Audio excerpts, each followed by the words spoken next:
And I'm gonna leave it like that.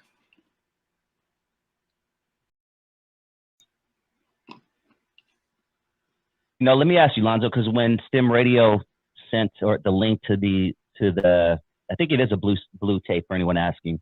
It's on the YouTube though, and there's a picture of a blue tape. You know, considering they were 15, I was listening to the songs and I was like, this is pretty clever, actually. You know, in hindsight, obviously, I know back in '85, it's like, what the hell are you motherfuckers doing? Are you kidding me? Are you crazy? This is crazy, you know. But in hindsight, were they ahead of their time doing shit like that at 15 years old? Oh, definitely, definitely. I mean, this one, dude, the kids been doing this shit forever. You know, I remember back when I was at St. Albert's in elementary school, and I remember a dude did a dirty version of Runaway Child, okay? And we, oh my God, he's cussing. He's saying, what did he say? Something like, something about, they're talking about, where will I be? I mean, this is the shit they were saying, but nobody ever recorded the shit. And that's the difference.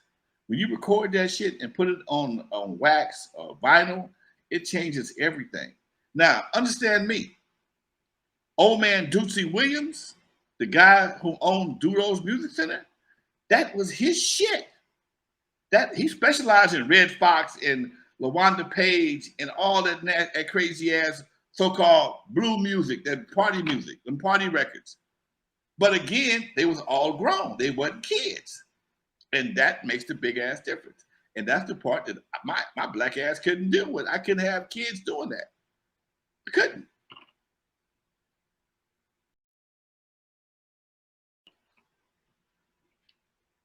Yeah. Let's remind everyone to hit that like button. And if this is your first time joining the channel and you like what you hear, please hit that subscribe button. We do appreciate each and every one of you doing that for us. You are tuned into Not Without Alonzo. I'm Dusty Vision. And as I said earlier, it's the 50th year anniversary of hip hop. And if no one tells the West Coast, if no one's going to tell our story like Lonzo can tell it. So that's why we've been doing a lot of hip hop related stuff, West Coast hip hop related stuff specifically. So thank you guys for enjoying it. And thank you for hitting that like button. Next question, Lonzo from AC Eddie or something like that. I read a very cool Captain Rapp interview. He said when he wrote Bad Times, he sat on the street in his neighborhood, observed, and wrote. Talk to us, Lonzo, about Bad Times. And also talk to us, what year did that come out, and what was LA like at that time when he was writing? For him to walk outside and just be like, damn, let me write this powerful song, which is kind of like the Close to the Edge. It will be our Don't Push Me Because I'm Close to the Edge, probably, right? I think Bad Times came out by '82, if I'm not mistaken. I'm not sure. I think it was about '82. But man, that song right there was a banger, dude. It's still a banger right to this day. Rich, I think it was produced by Rich Kaysen. And I do believe Jimmy Jam and Terry Lewis did a mix on it. They had something to do with it also. Don't hold me to that. I think it was. I think it was Jimmy Jam and Terry Lewis. But I know Rich Kaysen has something to do with it. I just can't put my finger on it right now. Because I know Kim Ball, she turned back around and redid it. And that was a super banger at that time. At the Carolina West, that was the shit. Boom, boom, boom, boom, boom, boom, boom, boom. Bad Times, you know. And Kim Ball, all she did was sing it. Just sang Bad Times. These are for real. Bad Times. LA '82, man. It was. I think that's when the Sherm was popular, dude. '82, people was getting dusted. The '80s was the year of angel dust. And it wouldn't be nothing to see somebody walk on the street, smoke that shit, and get butt ass naked in the intersection, trying to direct traffic. You know, LA has always had its dark parts of town, no matter what year it was. I don't know exactly where he lived at, but fuck it, let's call him. Let's see what's happening. Fuck that. Let me call him. Maybe I get him on the phone. Hold on, that's my boy.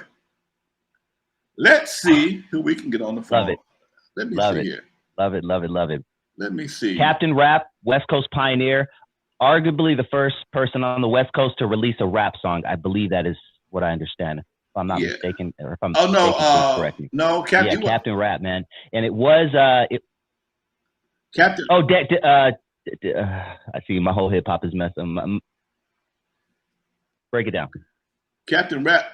Hey, what's up, Captain? It's Captain Rapp. What's up, Lonzo, baby? How you feeling, man? Man, I'm good. You got a hot minute, man? Good. I'm on my podcast right now. Hey, Lance, we can't hear him connecting to the phone. Okay, my bad. Hold on a second, Doc. I got to make a quick adjustment. Test one. Say something, Captain Rapp. I'm here, man. What's up? How you doing? Can you hear him now, Dusty? Okay, cool. Look here, folks. I got my boy Captain Rapp. Perfect. You know, we were just talking about your record, Bad Times, man. Somebody read an interview and they were talking about how you went outside and wrote the song, and they was asking me some questions. Like, fuck, let me call him. Let me answer his own damn question. How you doing, first of all, man? Do your own interview. I don't know about your stuff. Talk about your stuff, man. Oh, man. Okay, so, wow. You know, all I can say, man, that I can remember really well is that I had gotten out the military. I came to Long Beach where my family was at. And I met Kelvin and Cletus and that family. I met Duffy Hooks along the way. And all of a sudden, I was asked to write a song. I guess they were trying to see if I could do it. And maybe because of how I wrote Gigolo, you know, with Disco Daddy, I guess they figured, well, you know, he probably could do it on his own. And what's crazy is that was right before I was asked to do it. I was asked to come to meet with the man who was running Motown at the time. Okay. And he was trying to sign me. He said, all I've been doing is hearing about you.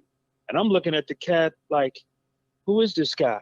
You know what I mean? It's funny because you go down, I went down to the office, I'm sitting there talking to the cat, and I'm looking at him like, who is the guy?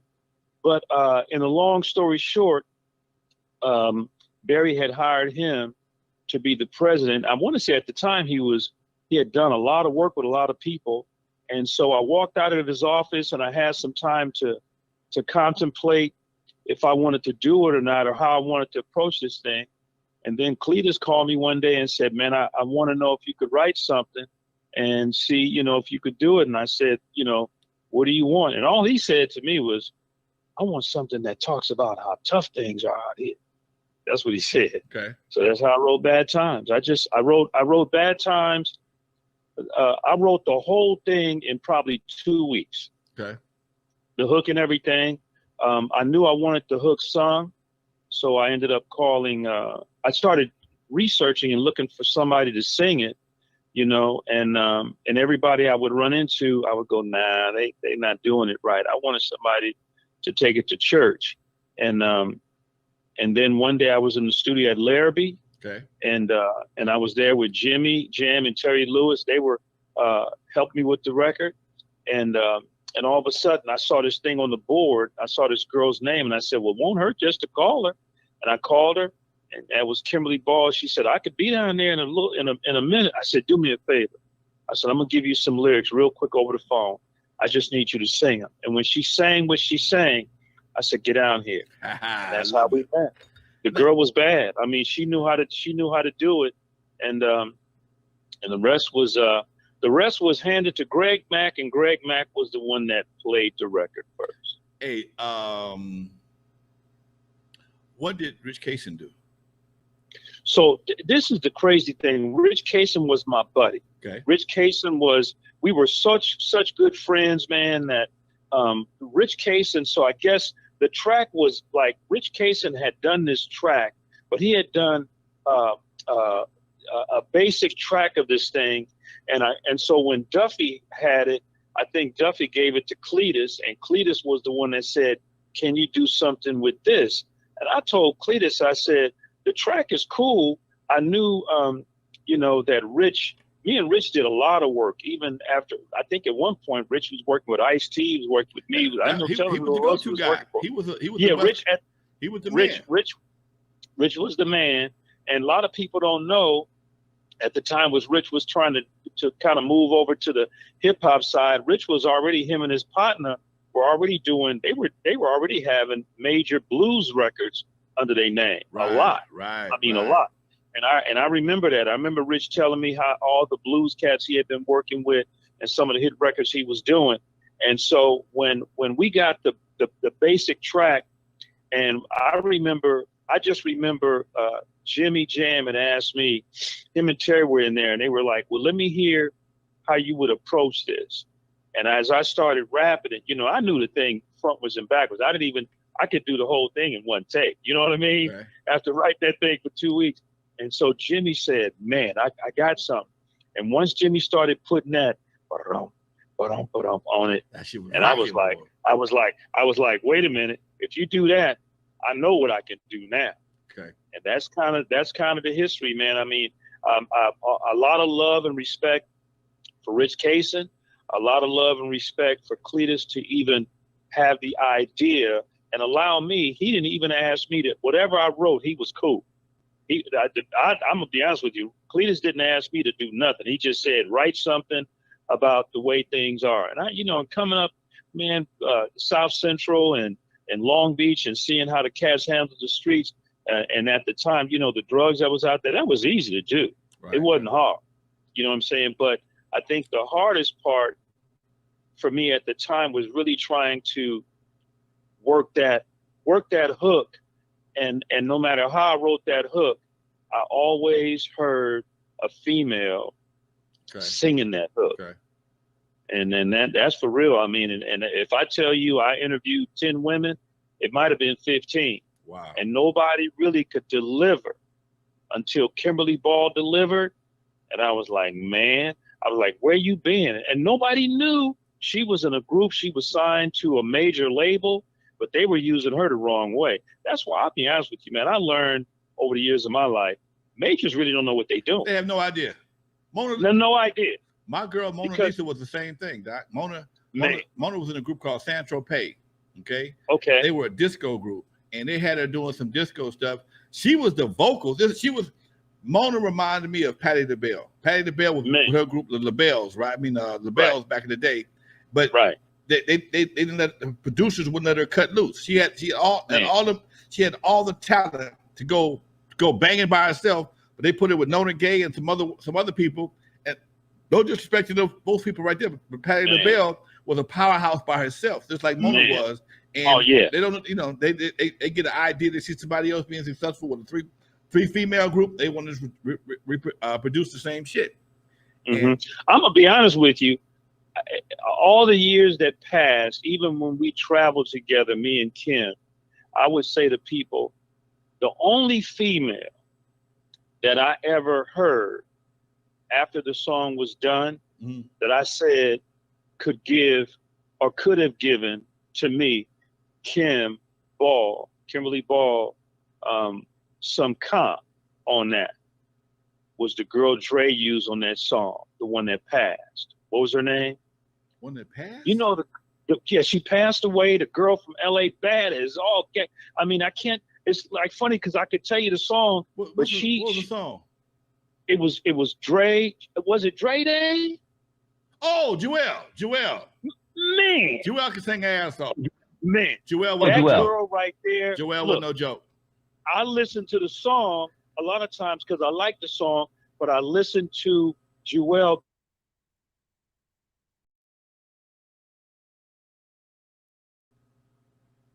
I don't know why. Yeah. Well, most of them girls that got vocals like that, they are a handful. Joelle, she's coming to you even dark with all my money for contests when she was like 16, 15, 16. I ain't bullshit. She been doing that. I'm serious, but yeah, man. She won all the money, talent shows. Shit, she got everybody faded.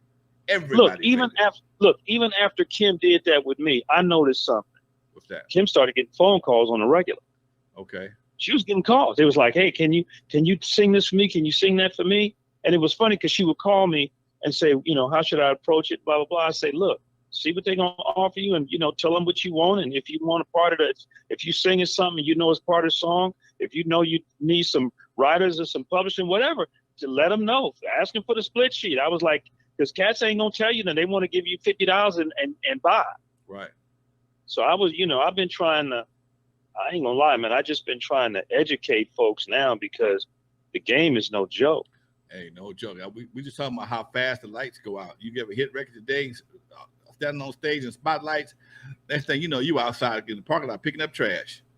Look, I've said to people like, I know a lot of people don't, I don't tell a lot of people, but I've worked with people over the years that have made it. Like, somebody brought them to me and said, man, I know you can help them.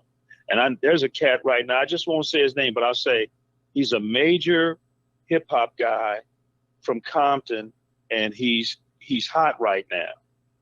I've probably been out with him at least 4 or 5 dates right now. Okay. And what I'm doing for him is I'm trying to show him how not to let the label and how not to let the management and everybody that's with him take his money.